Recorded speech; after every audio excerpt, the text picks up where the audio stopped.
কি গো, কি খাবে? Chicken pizza. হ্যালো বন্ধুরা, তোমরা সবাই কেমন আছো? আশা করছি সবাই ভালো আছো, আমিও ভালো আছি। আজকে নতুন আরেকটি রেসিপি নিয়ে চলে এসেছি। আজ বানাবো পিৎজা। ঘরে যা যা আছে উপকরণ, তোমাদের রান্নাঘরেও নিশ্চয়ই তাই তাই থাকবে। আমার রান্নাঘরে যা যা আছে, তো সামান্য কিছু উপকরণ দিয়ে কিন্তু আমি আজকে পিৎজাটা বানিয়ে নেব। তো প্রথমে আমি টমেটোটা কেটে নিয়েছি, দেখো এইভাবে গোল গোল করে কেটে নিয়েছিলাম। আর শসা নিয়েছি এমনি স্যালাডের সাথে খাওয়ার জন্য, স্যালাডের মতন খাওয়ার জন্য। আর এখানে নিয়ে নিয়েছি পেঁয়াজের টুকরো কটা। এখানে নিয়েছি আমুলের দুটো চিজ, দেখো তোমরা যে কোনো ব্র্যান্ডেরই চিজ নিতে পারো, আমি এখানে আমুলের নিয়েছি। আর এখানে নিয়েছি ইস্ট, এই দেখো ইস্টের প্যাকেট, যেহেতু আমি আগে ব্যবহার করেছি তাই এইভাবে আমি রেখে দিয়েছি। আর এখানে নিয়ে নিয়েছি চিলি ফ্লেক, তোমরা চাইলে বাড়িতেও বানিয়ে নিতে পারো চিলি ফ্লেক। তো দেখতে থাকো আমার সম্পূর্ণ ভিডিও।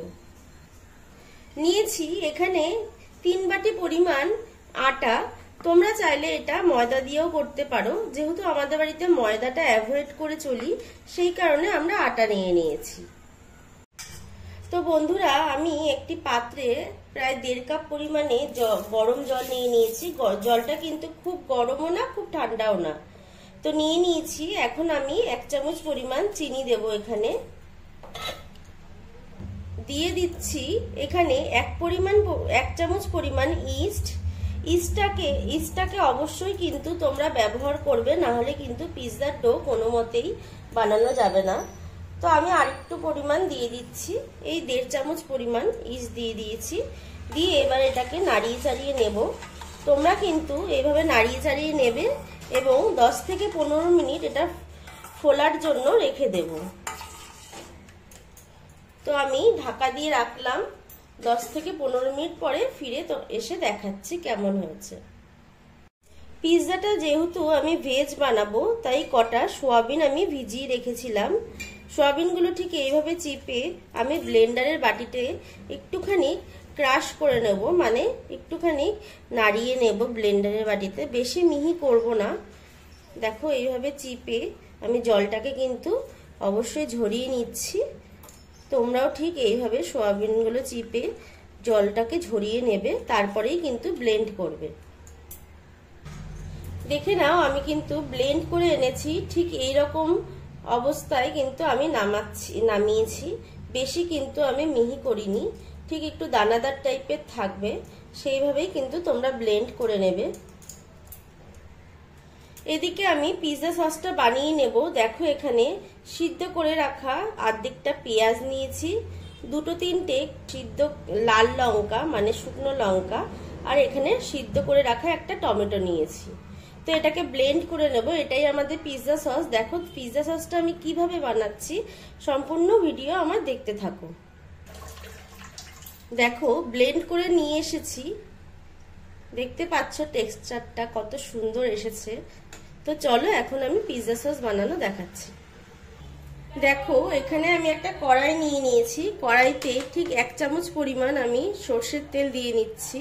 তোমরা চাইলে এখানে রিফাইন তেলও ব্যবহার করতে পারো।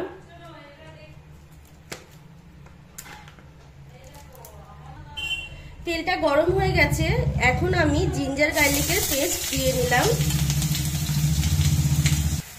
দেখো বন্ধুরা, জিঞ্জার গার্লিকের পেস্ট দিয়ে একটু নাড়িয়ে চাড়িয়ে আমি করে রাখা সেই পিৎজা সসটা দিয়ে দিলাম। দিয়ে এবার এটাকে ভালো করে নাড়িয়ে নেব। এটাকে যত ভালো করে কষাবে তত কিন্তু ফ্লেভারটা স্ট্রং হবে। তো ভালো করে কিন্তু অবশ্যই তোমরা কষিয়ে নেবে এইভাবে।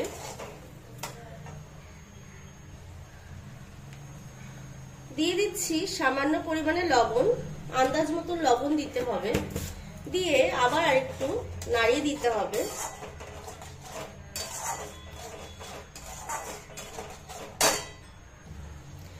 এখানে দিয়ে নেব ডার্ক সয়া সস 1 চামচ, 1 চামচ পরিমাণ ডার্ক সয়া সস দিয়ে নিলাম।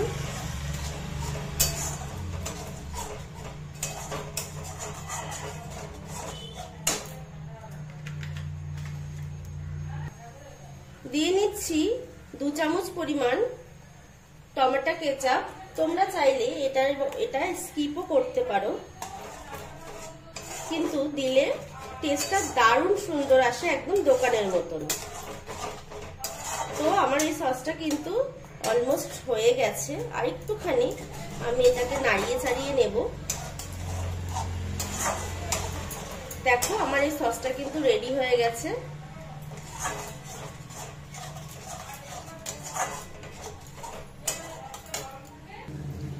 সসটা হয়ে গেছে বলে আমি কিন্তু গ্যাসের ফ্লেম একদম লো করে দিয়েছি।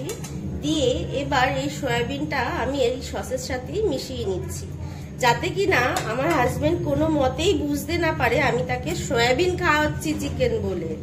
তো তোমরাও কিন্তু মাঝে সাঝে এরকম ফাঁকিবাজি কাজ অবশ্যই করতে পারো আমার মতন। তো দেখো আমি সয়াবিনটার সাথে কিন্তু মাখিয়ে নিলাম এই সসটা। এবার এইভাবে রেখে দেব ঠান্ডা হওয়ার জন্য।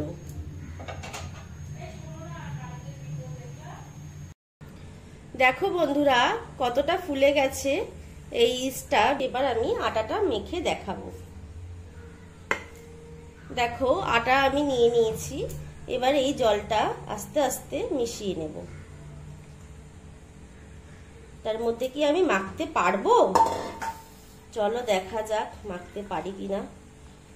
আটাটার সাথে সামান্য পরিমাণে আমি লবণ মিশিয়ে নিচ্ছি। তোমরাও চাইলে লবণ মিশাতেও পারো, নাহলে স্কিপও করতে পারো।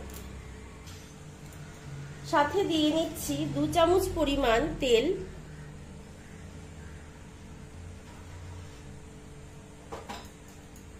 দিয়ে এবার এই আটাটাকে হাতের সাহায্যে ভালো করে এইভাবে মেখে নেব। তো বন্ধুরা 2 ঘন্টা পরে ফিরে এসে দেখছি আমার কিন্তু আটা মাখাটা প্রায় ডবলের সমান হয়ে গেছে। দেখো আমি অন্য একটা পাত্রে ঢেলে দেখাচ্ছি। এই মুহূর্তে আমি একটু তেল দিয়ে নেব, 1 চামচ পরিমাণ তেল দিয়ে নিলাম। নিয়ে এটাকে একটু ভালো করে হাতের সাহায্যে মেখে নেব।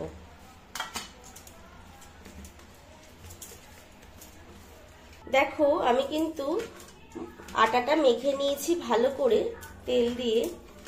এবার ওখান থেকে কিছুটা ডো আমি নিয়ে নিলাম, আমার এতটা লাগবে না পিৎজা বানাতে, তো আমি কিছুটা ডো নিয়ে নিলাম, সামান্য আটা ছড়িয়ে নিলাম। দেখো আটা ছড়িয়ে নিয়েছি, এবার বেলনির সাহায্যে ভালো করে বেলে নেব।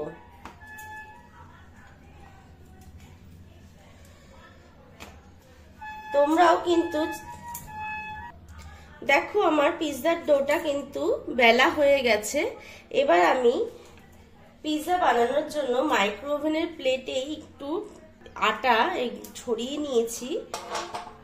এবার আমি এই পিৎজার ডোটা ঠিক এইভাবে রেখে দেব। কর্নারটা একটুখানি এইভাবে করে দেব, যাতে কিনা চারিদিকে সমানভাবে থাকে। দেখো আমি কিন্তু মাইক্রো ওভেনের প্লেটেই কিন্তু করছি পিৎজাটা। একটা কাঁটা চামচের সাহায্যে আমি ঠিক এইভাবে করে দেব, যাতে কিনা রুটিটা ফুলে না ওঠে। ঠিক এইভাবে আমি করে দিচ্ছি, ঠিক কাঁটা চামচের সাহায্যে। দিয়ে দিচ্ছি টমেটো কেচাপ, 1.5 থেকে 2 চামচের মতন টমেটো কেচাপ দিয়েছি। কেচাপটা দিয়ে এটাকে ভালো করে মিশিয়ে নেব। বেশি কর্নার অবধি মাখাবে না কেচাপটা, তাহলে কিন্তু গরমের ভাপে পুরো বাইরে বেরিয়ে আসবে সবকিছু। তো মাখিয়ে নিলাম কেচাপটা। বাড়িতে তৈরি করা মেয়োনিজ দিয়ে দিচ্ছি, 1 চামচ থেকে 1.5 চামচ মেয়োনিজ দিয়ে দিচ্ছি। মেয়োনিজটা দিলে একটু জুসি ভাবটা আসে, বেশ ভালো লাগে খেতে। মেয়োনিজ দিয়ে দিলাম। তোমরা মেয়োনিজ চাইলে নাও দিতে পারো, আর যদি মেয়োনিজের রেসিপি চাও আমাকে অবশ্যই কমেন্ট বক্সে কমেন্ট করে জানিও। দিয়ে দিচ্ছি সেই আগে থেকে করে রাখা পিৎজা সস আর সয়াবিনের সেই মাখাটা, মানে যেটা আমরা তৈরি করেছিলাম দেখিয়েছিলাম, সেটা আমি উপর দিয়ে দিচ্ছি। চারিদিকেই ছড়িয়ে দিচ্ছি, যাতে কিনা প্রত্যেক বাইটেই মুখে পড়ে। সুন্দর করে এইভাবে ছড়িয়ে দিচ্ছি। দিয়ে দিচ্ছি আরেকটু পরিমাণ মেয়োনিজ। এই পিৎজাটা যতটা টেস্টি হয় খেতে ততটাই কিন্তু হেলদি পিৎজা, যেহেতু আমি এটা ময়দা দিয়ে মোটেও ডো করিনি, এটা আটা, সম্পূর্ণ আটা দিয়ে ডো করেছি। পুরোটাই হেলদি একটা রেসিপি বানাচ্ছি আমি। এরপরে ডেকোরেশনের জন্য দিয়ে দিচ্ছি টমেটো, উপর থেকে টমেটো দিচ্ছি। তোমরা টমেটো যদি পছন্দ করো তার জন্য টমেটো দিতে পারো, না হলে ক্যাপসিকাম দিতে পারো। আমি যেহেতু ক্যাপসিকাম পছন্দ করি না সেই কারণে আমি ক্যাপসিকাম দিইনি। আর দিচ্ছি পেঁয়াজ। যদি কেউ পছন্দ না করো পেঁয়াজ, তাহলে পেঁয়াজটা স্কিপ করে দিও। এবার এর উপর থেকেই সেই আমুলের চিজটা গ্রেট করে দেব ভালো করে। চারিদিকেই আমি গ্রেট করে আমুলের চিজটা দিয়ে দেব। তো দেখো আমার কিন্তু এটা হয়ে গেছে। এবার আমি মাইক্রোওভেনে দেব 180 ডিগ্রি সেন্টিগ্রেডে 12 থেকে 13 মিনিট। দেখো আমরা মাইক্রোওভেনে এটা কিন্তু বসিয়ে দিয়েছি। বসিয়ে আমরা ঠিক 12 মিনিট টাইম দিয়েছি। এবার মাইক্রোওভেনটা আমরা বন্ধ করে দেব। দিয়ে এবার আমি স্টার্ট করে দেব। দেখো আমার কিন্তু এটা বেক হতে আরম্ভ করে দিয়েছে। দেখো বন্ধুরা, পিৎজাটা কিন্তু আমার ঠিক 12 মিনিট পরে রেডি হয়ে গেছে। এবার এর উপর থেকে আমি একটু চিলি ফ্লেক্স ছড়িয়ে দিচ্ছি। তোমরা এটা চাইলে দিতেও পারো, না চাইলে স্কিপ করে দিও। তো ভিডিওটি যদি ভালো লাগে অবশ্যই লাইক অ্যান্ড সাবস্ক্রাইব করে দিও। Thank you.